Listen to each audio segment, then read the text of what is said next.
So ನಾನು ಪ್ರಾರಂಭ ಮಾಡ್ತೀನಿ. ಇಂದಿನ ದಿನ CWMA ಮೀಟಿಂಗ್ ನಡೆದಿದೆ. CWMA ಮೀಟಿಂಗ್ನಲ್ಲಿ ನಾವು ನಮ್ಮ ಪರವಾಗಿ ವಾದವನ್ನು ಮಾಡಿದ್ದೀವಿ. ತಮಿಳುನಾಡಿನಿಂದ ಬಂದಿರತಕ್ಕಂಥ ಟೀಮ್ ತಮ್ಮ ಪ್ರಕಾರ ವಾದವನ್ನು ಮಾಡಿದ್ದಾರೆ. ನಾವು CWRCನಲ್ಲಿ ಹೊರಡಿಸಲಾದ ಆದೇಶವನ್ನು 9,000 ಕ್ಯೂಸೆಕ್ಸ್ 15 ದಿನಕ್ಕೆ ಬಿಡುವಂಥದ್ದು ಏನು ಆದೇಶ ಇತ್ತು ಅದನ್ನು ಕಡಿಮೆ ಮಾಡಲಿಕ್ಕೆ ನಾವು ಅವ್ರಿಗೆ ಕೇಳಿದ್ದೀವಿ.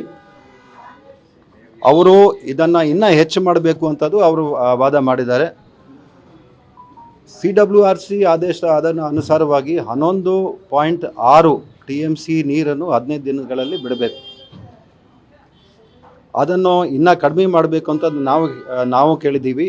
ಅದನ್ನು ಖಂಡಿತ 6,000 ಕ್ಯೂಸೆಕ್ಸು ಅಥವಾ ಅದಕ್ಕಿಂತಲೂ ಕಡಿಮೆ ಮಾಡಬೇಕು ಅಂತ ಹೇಳಿ ನಾವು ಕೇಳಿದ್ದೀವಿ. ಅವರಲ್ಲಿ ಭಾಳಷ್ಟು ವಿಷಯಗಳ ಬಗ್ಗೆ ಆಲೋಚನೆ ಮಾಡಿದ್ದಾರೆ. ತಮಿಳುನಾಡು ಟೀಮ್ನವರು 28 TMC ತನಕ ನಮಗೆ ಬಿಡುಗಡೆ ಮಾಡಬೇಕು ಅಂತೇಳಿ ಅವರು ವಾದವನ್ನು ಮಂಡನೆ ಮಾಡಿದ್ದಾರೆ. ಅಂದರೆ 11.5 TMC ಏನು ಬಿಡುಗಡೆ ಮಾಡುವಂಥದ್ದು ಆದೇಶ ಆಗಿದೆ. ಅದರ ಬದಲು ಅದನ್ನು 28 TMCಯನ್ನು ಬಿಡುಗಡೆ ಮಾಡಬೇಕು ಅಂತೇಳಿ ಅವರು ತಮ್ಮ ವಾದವನ್ನು ಮಂಡನೆ ಮಾಡಿದರು. ಕೊನೆಯದಾಗಿ ಎಲ್ಲ ಚರ್ಚೆ ಆದ ನಂತರ CWRCನಲ್ಲಿ ಇರ್ತಕ್ಕಂಥ ಆದೇಶವನ್ನು ರೀಟ್ರೇಟ್ ಮಾಡಿ ಹೇಳಿದೆ. ಅದರಲ್ಲಿ ಯಾವುದೇ ಬದಲಾವಣೆ ಮಾಡಿರುವುದಿಲ್ಲ.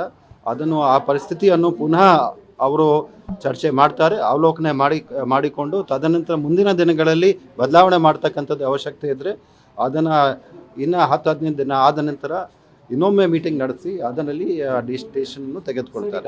ಕರ್ನಾಟಕದ ಮಟ್ಟಿಗೆ ಈ ಆರ್ಡರ್ ಹೆಂಗೆ ನೋಡ್ಬೋದು? ಇನ್ಫ್ಲೋ ಎಷ್ಟಿದೆ? ನೀರು ಬಿಡಕ್ಕೆ ನಮಗೆ ಸಾಧ್ಯ ಆಗುತ್ತಾ? ನೋಡಿ, ನಮ್ಮಲ್ಲಿ ಈಗ ಸಿಚುವೇಶನ್ನು ನೀವು ಜುಲೈ ತಿಂಗಳಿಗಿಂತ ಹೋಲಿಕೆ ಮಾಡಿ ನೋಡಿದರೆ ಜುಲೈ ತಿಂಗಳಲ್ಲಿ ಭಾಳ ವಿಪರೀತ ಪರಿಸ್ಥಿತಿ ಇತ್ತು. ತದನಂತರ ಆಗಸ್ಟ್ ತಿಂಗಳಲ್ಲಿ ತಮಗೆಲ್ಲರಿಗೂ ಗೊತ್ತಿರುವ ಹಾಗೆ ಮಳೆ ಬಂದಿದೆ. ಮಳೆ ಬಂದ ನಂತರ ಈಗ ಕುಡಿಯುವ ನೀರು ಬಗ್ಗೆ ಯಾವುದೇ ಒಂದು ಕೊರತೆ ಇಲ್ಲ. ಅದಲ್ಲದೆ ಕಾಲುವೆಗಳಲ್ಲಿ ಕೂಡ ನೀರು ಬಿಡುವಂಥದ್ದು ನಿರ್ಣಯವನ್ನು ಸರ್ಕಾರ ಮಟ್ಟದಲ್ಲಿ ತೆಗೆದುಕೊಳ್ಳಲಾಗಿದೆ. ಸೊ ಅದನ್ನು ಕೂಡ ಈಗ ಪ್ರಾರಂಭ ಆಗಿದೆ.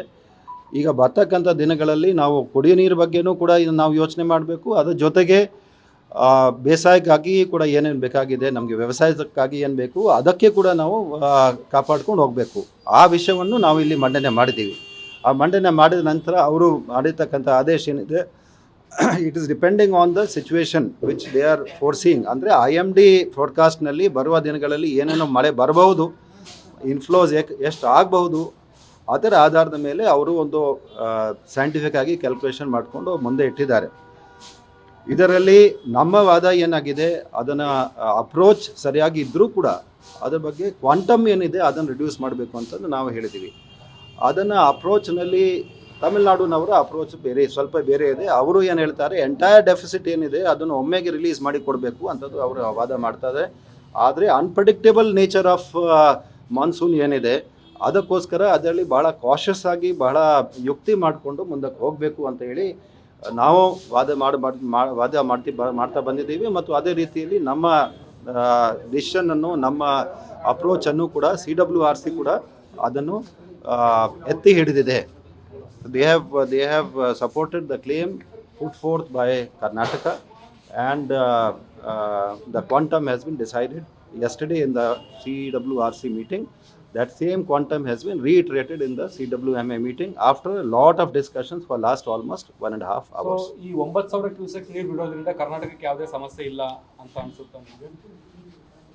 ಈಗ ಸಿಚುವೇಶನ್ ಹೇಗಿದೆ ಅದ್ರ ಮೇಲೆ ಡಿಪೆಂಡ್ ಆಗುತ್ತೆ. ಅದು ನಾವು ಈಗಿರ್ತಕ್ಕಂಥ ಪ್ರೊಜೆಕ್ಷನ್ಸ್ ಆಧಾರದ ಮೇಲೆ ಅದನ್ನು ನಾವು ಕಂಪ್ಲೈನ್ಸ್ ಮಾಡಬಹುದು ಅಂತ ಹೇಳಿ ಮೇಲ್ನೋಟಕ್ಕೆ ಅನಿಸುತ್ತೆ.